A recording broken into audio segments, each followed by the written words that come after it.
jangan bosan bersolawat. Cinta Sayyidi Muhammad, barang siapa bersolawat bahagia dunia akhirat. Barang siapa bersolawat bahagia. Allahumma sholli ala Muhammad. Setiap kita ini sholawat kepada Nabi, maka nama kita itu sampai kepada Nabi Muhammad SAW. Ya, jadi kabar gembira malam ini, pengajian di sini sampai kepada Nabi Muhammad SAW. Karena Nabi Muhammad SAW memberitahukan kepada kita bahwasanya beliau mengatakan sesungguhnya Allah Subhanahu wa Ta'ala memiliki satu malaikat, yang malaikat ini dikasih oleh Allah Subhanahu wa Ta'ala kemampuan dapat mendengar setiap ucapan makhluk. Ya, setiap ucapan makhluk itu bisa didengar oleh malaikat ini. Tidaklah seorang, kata Nabi Muhammad SAW, tidaklah seorang mengucapkan salat, mengucapkan salam kepadaku, melainkan malaikat itu menyampaikan salamnya kepadaku. Allahumma sholli ala Muhammad, Allahumma sholli ala Muhammad, uzkuru salah ala Nabi. Dan malaikat ini diletakkan oleh Allah Subhanahu wa Ta'ala di kubur Nabi Muhammad SAW. Sehingga ketika kita ini bersolawat, nama kita ini sampai kepada Nabi Muhammad. Begitu juga nama ayah kita. Allah Subhanahu wa Ta'ala, malaikat ini mengatakan, wahai Nabi Muhammad, Fulan bin Fulan mengucapkan salam kepadamu, Fulan bin Fulan mengucapkan salawat kepadamu. Maka yang merugi orang yang hadir di majelis semacam ini, akan tapi dia tidak mengucapkan salawat kepada Nabi. Makanya Nabi Muhammad SAW beliau mengatakan, al-bakhilu man dzukirtu indahu falam yusalli alaih. Allahumma sholli ala Muhammad. Tahukah siapa orang yang pelit? Ya. Beliau mengatakan orang yang pelit adalah orang yang disebutkan namaku di depannya, akan tapi dia tidak mengucapkan salam kepadaku, akan tapi dia tidak bersalawat kepadaku. Allahumma sholli ala Muhammad.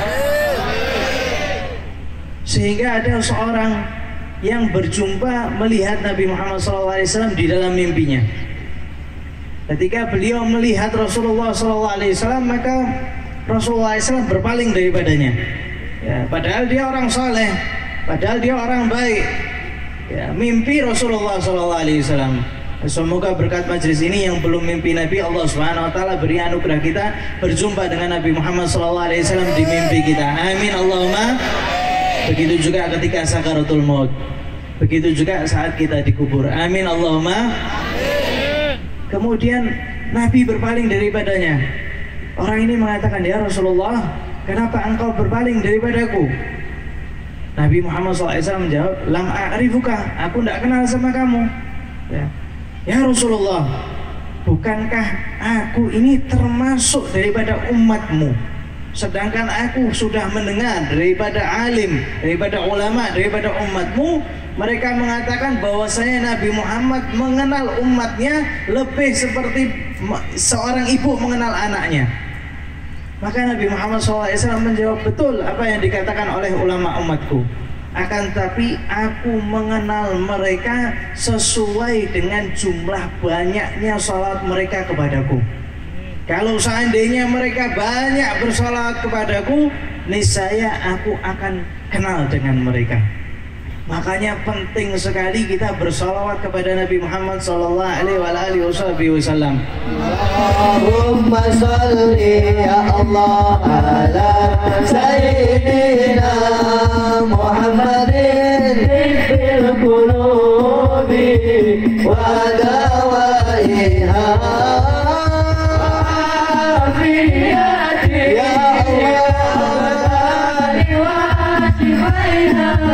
ونور الأبصار وليائها وعلى آله وصحبه. Hidup di dunia ini,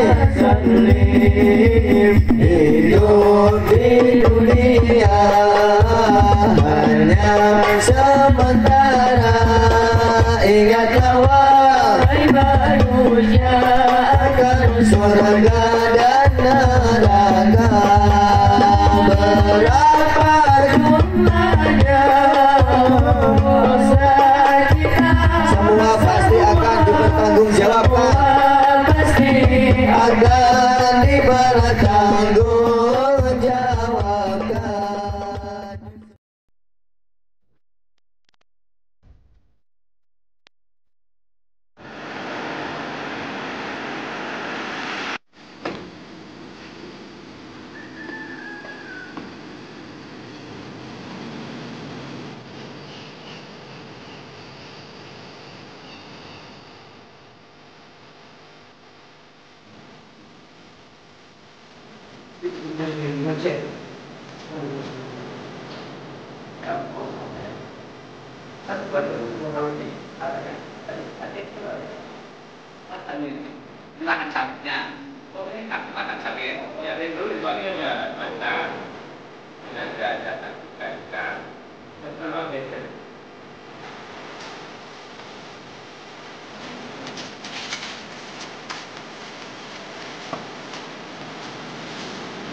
Santrinya umur berapa sih? Lulusan ini 18 sampai lulusan SD MTS sama MA. Setiap tahun kita cuma nerima 40 aja. Nah, batasin kakean anak muda bayar. Sawit semua ya? Ini udah banyak yang planting, Bib. Hah? Udah banyak penumbangan. Sudah waktunya penumbangan. Untuk diganti ya? Simetris ya? Halus aku. Nanamnya harus urut gitu ya? Iya, Bib. Bendera apa? Hah? Bendera apa? Bendera penyambutan. Belum, Mbak. Oh.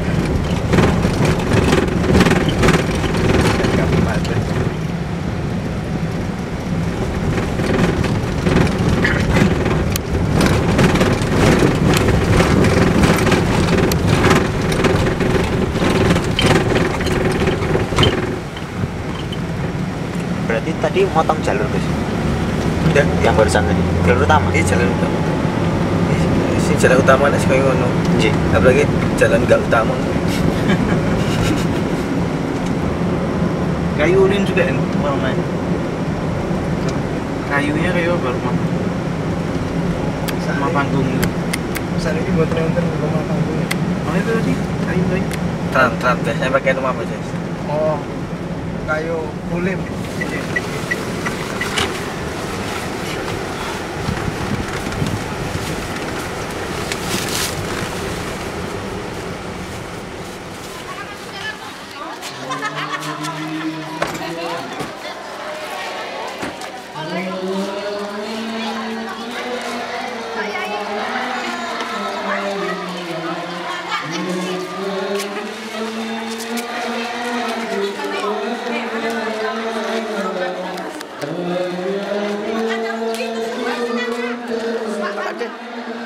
Sampai Habib Abdul Qadir bin Ahmad, ulama di Yaman sana, beliau masih kecil itu selalu digandeng ayahnya ke masjid.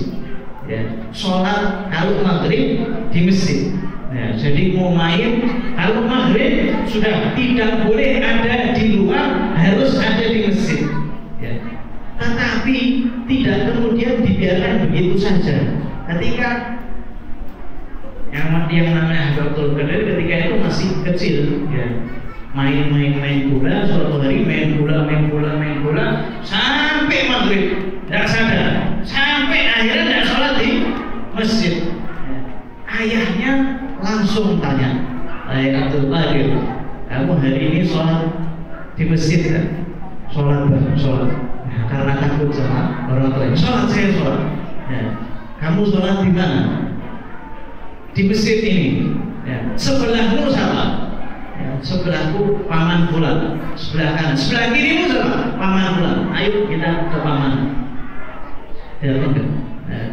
Baik paman, apakah Abdul Qadir tadi maghrib sholat di sampingku? Enggak. Tanya lagi, ayo sebelah kiri. Ayo pulang, ayo paman, apakah Abdul Qadir ini sholat di sampingmu? Enggak. Nah, dicewek. Kamu sekarang mulai belajar bohong. Ya, jangan diulangi sekali lagi. Ya. Makanya kemudian setelah itu Habib Abdul Qadir bin Ahmad tidak pernah meninggalkan yang namanya sholat maghrib berjamaah di masjid. Habib Ali bin Muhammad Al-Habsyi, ya, ini ulama besar yang kami ceritakan semuanya. Ya. Ketika beliau ini masih muda, ya, itu selalu digandeng ayahnya ke Masjidil Haram, digandeng dan tidak dibiarkan sendirian. Masjidil Haram itu kita yakini bahwasanya orangnya baik-baik di Mekah Mukarramah. Ya. Tetapi Habib Muhammad bin Husain tidak ridha untuk anaknya dibiarkan ke masjid sendirian tanpa dikawal. Pasti langsung ayo sholat masjid di sampingnya Abah, ya, samping di sini.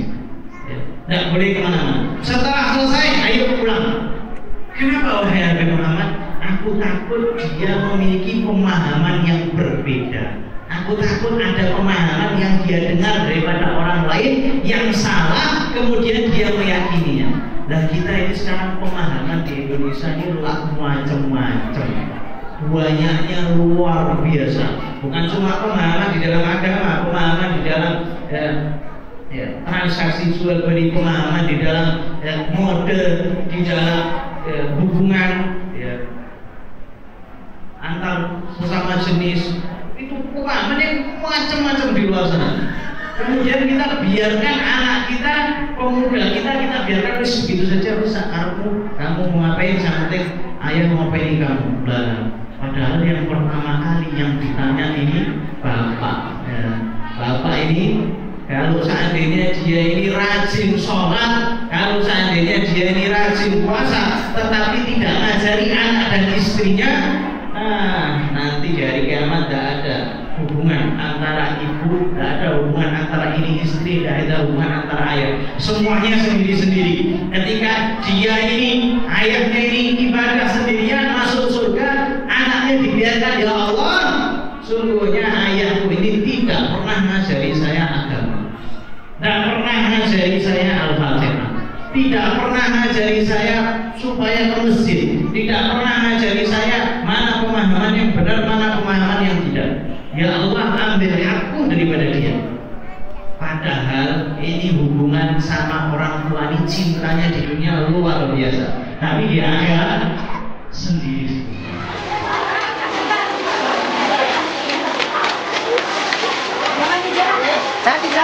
Salam.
Pak Kades, ini kanan kiri pohon apa ini Pak Kades? Ini kelapa sawit. Gus. Seberapa panjang ini Pak Kades?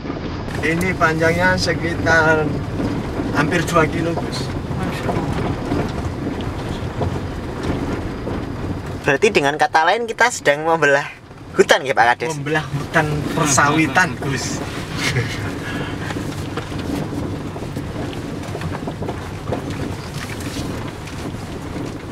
Ini masuk daerah mana Pak Kades? Ini daerah desanya Tasik Seminai, Kecamatan Kutu Kasit, Kabupaten Siak, Provinsi Riau, Pekanbaru.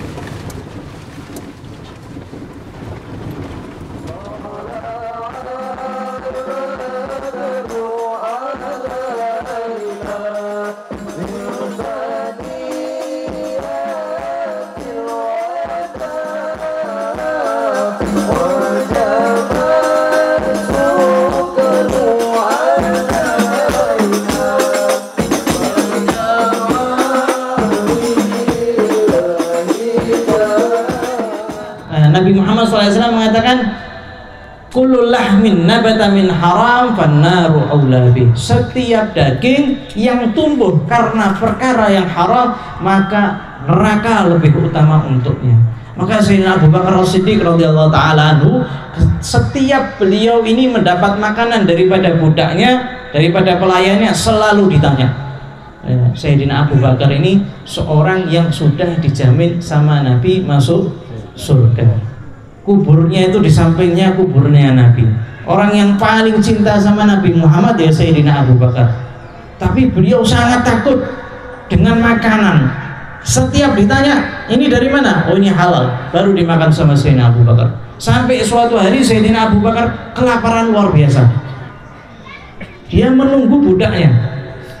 Ketika datang budaknya bawa makanan, langsung diambil sama Sayyidina Abu Bakar. Dari saking laparnya beliau lupa, tidak bertanya, dimakan sampai habis. Ada yang meriwayatkan budaknya itu membawa susu, ada yang meriwayatkan budaknya itu membawa daging. Dimakan sama Sayyidina Abu Bakar sampai selesai habis. Kemudian budaknya ini tertawa. Sayyidina Abu Bakar, kenapa kamu kok ketawa? Wahai Abu Bakar, biasanya kamu itu tanya terus kemana? Dari mana aku dapat makanan ini? Kok sekarang tumben tidak kamu tanya? Maka Sayyidina Abu Bakar kaget. Oh iya, dari mana engkau dapatkan? Ya. Maka budaknya menceritakan, wahai Abu Bakar, dulu di zaman jahiliyah saya itu termasuk dukun. Dulu saya ngobati orang, orangnya itu belum bayar. Tadi saya ke pasar ketemu orang itu tadi, saya dikasih susu atau daging ini. Ya, kata Sayyidina Abu Bakar, la haula wala quwwata illa billah. Kenapa kok sampai kamu ini tidak mengatakan kepadaku? Maka Sayyidina Abu Bakar langsung memasukkan telunjuknya, memuntahkan semua isi perutnya. Ya, sampai orang heran.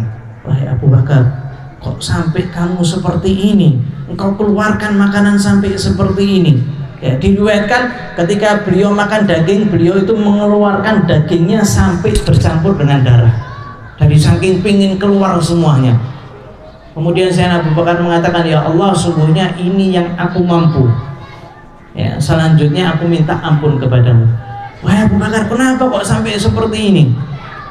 Sampai seperti ini kamu tega. Sayyidina Abu Bakar mengatakan, demi Allah, kalau seandainya aku tidak bisa mengeluarkan apa yang di dalam perutku kecuali dengan mengeluarkan rohku, niscaya aku akan keluarkan.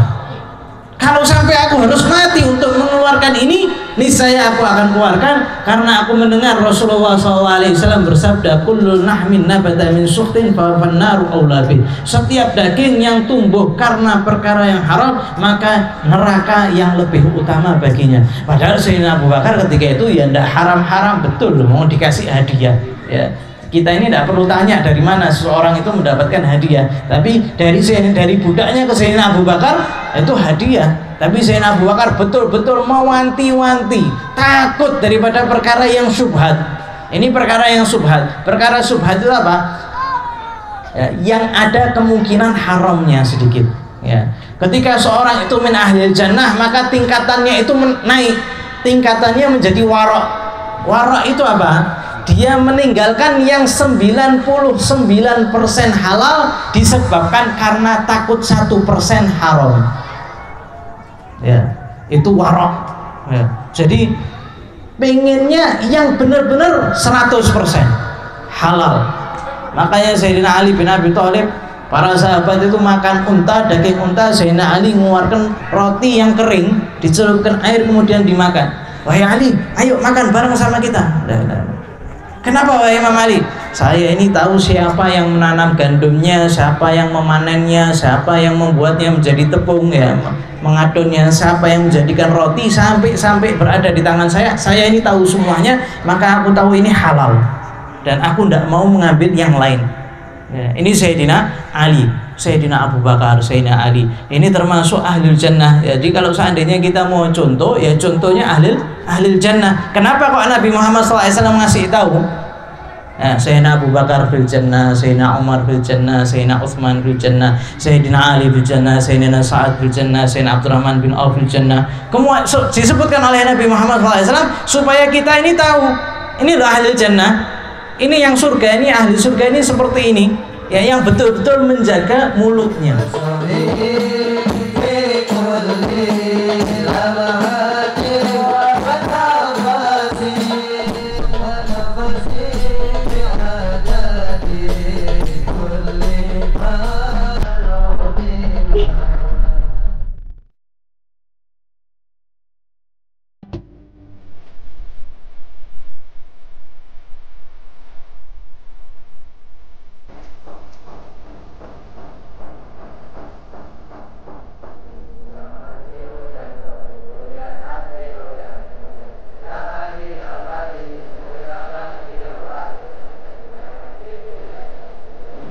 Jadi kita rencananya hari ini ziarah, Gus.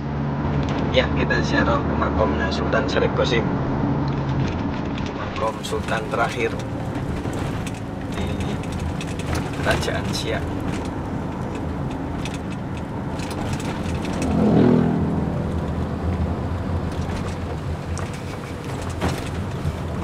Oke guys, masih bersama kami. Saksikan siapa yang semalam Bib ya, yang nyuruh kok ada. Iya Bang, Ana lo kaget Bib, baru ini. Ana juga kaget. Dia ini kalau tempat Habibnya enggak apa-apa, kok ada flashback Kandar Roziki. Lele, kok ngerti dari mana ini? Oh, jenengan juga punya sosial media, Gus? Hah? Punya sosial media? Saya flashback. Fanspage. Kalau yang itu belum, nanti lagi mau belajar sama Habib Turrahman. Fanspage-nya apa, Gus? Antum lagi video. Fanspage-nya Kandar Rozi Al Mustafa. Instagram, Gus? Instagramnya Kandar Rozi. Kandar Rozi. Terus kalau ininya, Gus? YouTube-nya, Gus? Bib, angel Bib ini kok ya nanya terus ini tuh. Udah nanti aja sholawatan. Jadi diperkirakan kita ke Siak berapa menit, Mas Adib? 40 menit. Kalau nggak ada halangan ya, Mas. Jalan mulus. Biasanya ada mobil limpang kayak gini. Iya, Beb, di sini kan tanjakan, turunan, mobil besar-besar kadang melintang tuh pernah ya. Satu hari macet tuh pernah. Jembatan Siak yang bernama Syarifah Tengku Agung Latifah. Syarifah Tengku Agung Latifah. Latifah. Istrinya Sultan Syarif Qasim. Alhamdulillah. Dulu kalau nggak ada jembatan ini kita pakai sampan, Beb. Pakai nyebrang itu. Ini naikan ya? Ya. Sama seperti jembatan Ampera Palembang.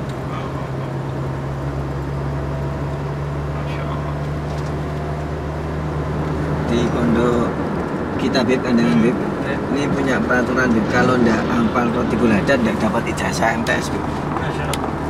Nanti kalau aliyahnya Rotibul Atas. Hafalan tuh ya, setoran. Jadi biar mereka pulang punya aurat lah Beb.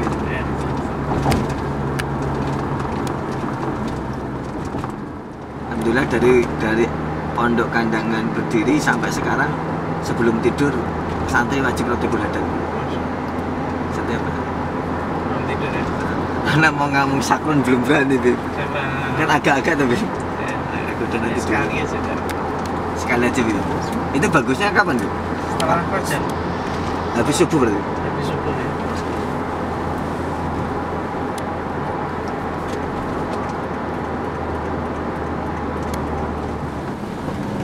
Dulu apa pembelajaran pertama kali sini madrasah Islamiyah pertama Di istana. ini istananya. Istana.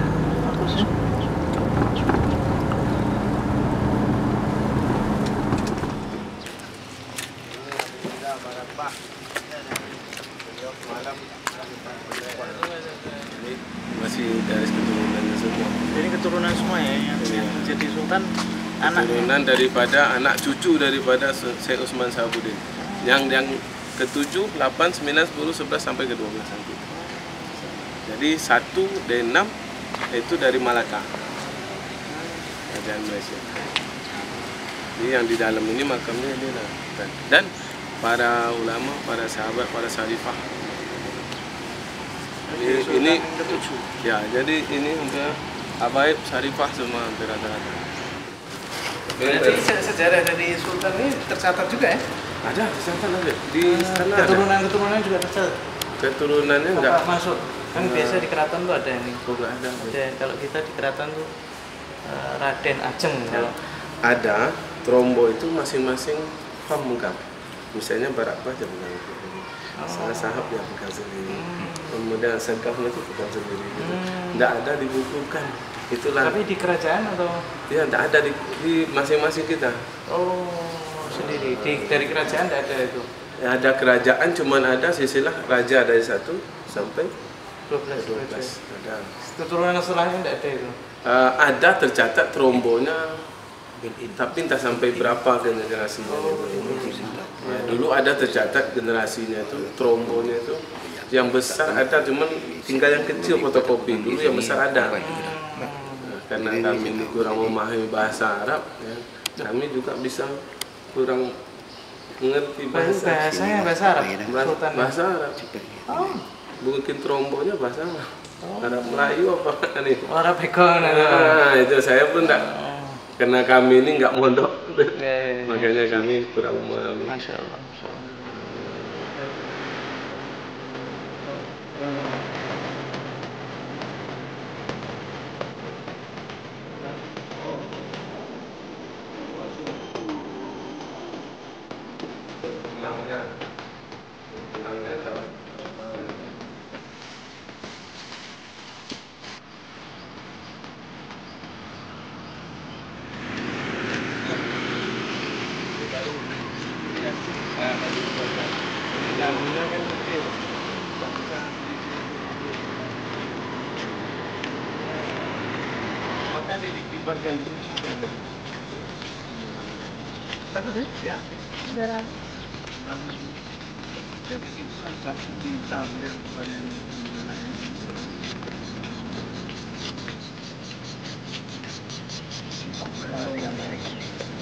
Negara ini berdiri disumbang oleh kerajaan-kerajaan yang ada di Indonesia. Yang terbesar adalah Sultan Syarikat Qasim II.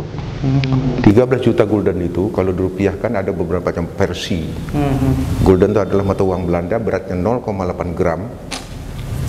Emas dikali jumlah keping kali jumlah harga antam sekarang, duitnya triliunan. Duitnya. Itu sudah diserahkan kepada Soekarno di Keraton Jogja. Dia nikah usia masih 19 tahun, masih sekolah di Batavia, sementara permaisurinya adalah anak Sultan Langkat, Tengku Sarifah Latifah. Bergelar Tengku Agung, itulah nama jambatan yang diabadikan. Nikahnya tepatnya tanggal 27 Januari tahun 1912. Tengku Agung masih umur 16 tahun. 16 tahun. Jadi, tapi itu tadi, mereka ini luar biasa jodohnya. Saya menilai bahwa dia ini sama dengan Raden Ajeng Kartini. Karena apa? Karena dia menggeluti dunia pendidikan. Dia tidak mau orang perempuan disiani bodoh. Nah, di zaman dia lah mendirikan Latifah School, itu masih ada bangunannya yang situ, situ. Nah, itu bangunan dia, namanya Latifah School. Dia menjemput dan menjamin orang-orang perempuan yang ada sekolah sini, kami takut permaisuri, kami takut dengan Belanda. Saya jaminannya. Bayangkan, saya jaminannya. Di zaman dulu dilarang. Iya, dia menjemput dari rumah ke rumah. Itulah perjuangan dia.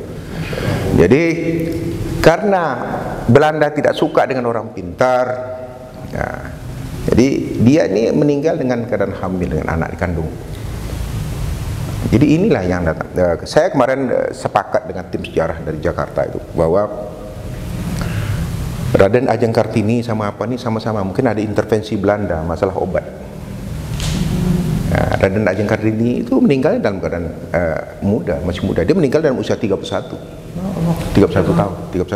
17 Oktober tahun 1945. Apa kata Sultan Syarif Kasim Ali? Sinilah kita lihat putus ma'rifatnya. Firasatku mengatakan Indonesia merdeka. Itu bahasa dia. Firasatku mengatakan Indonesia merdeka. Betul enggak? Diutusnya orang ke Singapura, ada ke Medan.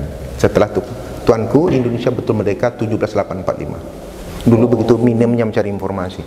Setelah itu diperintahkan jahit bendera ini. Ini jahitan tangan oleh permaisuri yang kedua, Tengku Sharifah Fadlun. Ini lebarnya 2,5 meter, tingginya 2 meter. Masya Allah. Jadi ketika merdeka banyak pelosok yang tidak mendapat kabar ya? Belum dapat kabar. Oh, Tengku si apa Sultan sudah merasa. Subhanallah. Betul. Oh. Terima kasih banyak. Jazakumullah khair. Allah doakan kita juga. Jazakumullah khair.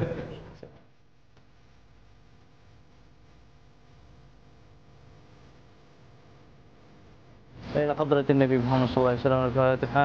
أعوذ بالله من الشيطان الرجيم. بسم الله الرحمن الرحيم. الحمد لله رب العالمين الرحمن الرحيم مالك يوم الدين إياك نعبد وإياك نستعين اهدنا الصراط المستقيم صراط الذين أنعمت عليهم غير المغضوب عليهم ولا الضالين آمين. بسم الله الرحمن الرحيم يا رحمن الرحيم وصلى الله على سيدنا محمد النبي الأمي وصحبه وسلم. الحمد لله رب العالمين. سر الفاتحة.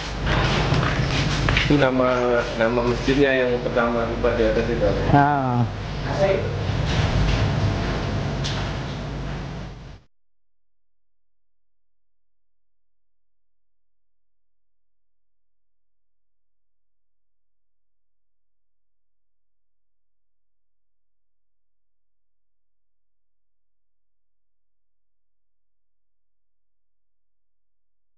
Terima kasih banyak.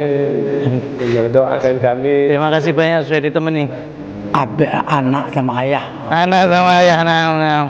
Insyaallah. Alhamdulillah. Doakan kita berkahan, insyaallah. Nabi al-huda la tansani min syafa'ati ya Rasulullah fa inni musi'un mudhnibun zujarairi. Kita acara kemana Mas Nano? Malam ini kita acara ke kampung Empang Baru, Abdi 4, Kecamatan Lubuk Dalam. Insya Allah ini acara 1 tahunan haul daripada Ibu Ustadz Munawar.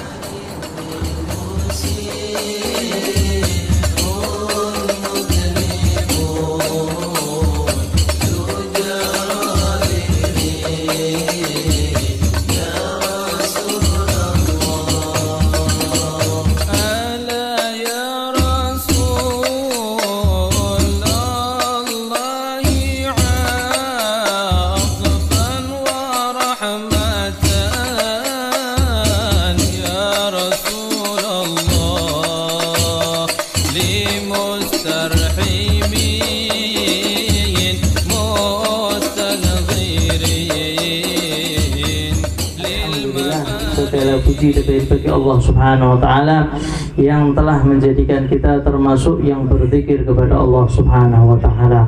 Sesungguhnya zikir kepada Allah Subhanahu wa taala ini lebih afdal daripada jihad, lebih afdal daripada perang di jalan Allah Subhanahu wa taala.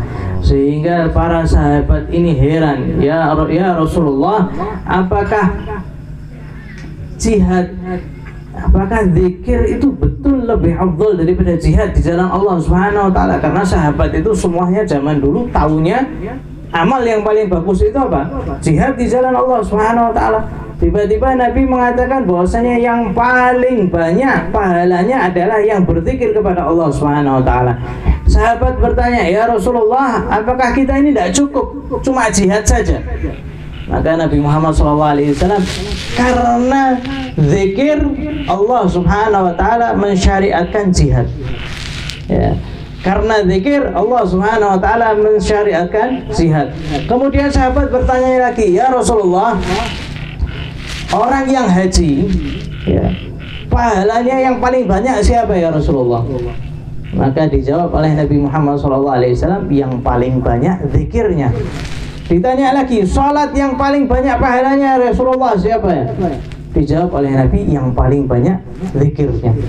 Sedekah, zakat, semuanya Nabi Muhammad SAW menjawab yang paling banyak zikirnya. Alhamdulillah kita barusan sudah berzikir. Semoga Allah Subhanahu wa taala menjadikan kita termasuk yang berzikir karena Allah Subhanahu wa taala, dan semoga Allah Subhanahu wa taala menyampaikan pahalanya kepada Ibu Suyatmi binti Kasbun. Amin Allahumma amin.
Yogyakarta di Kulon Progo.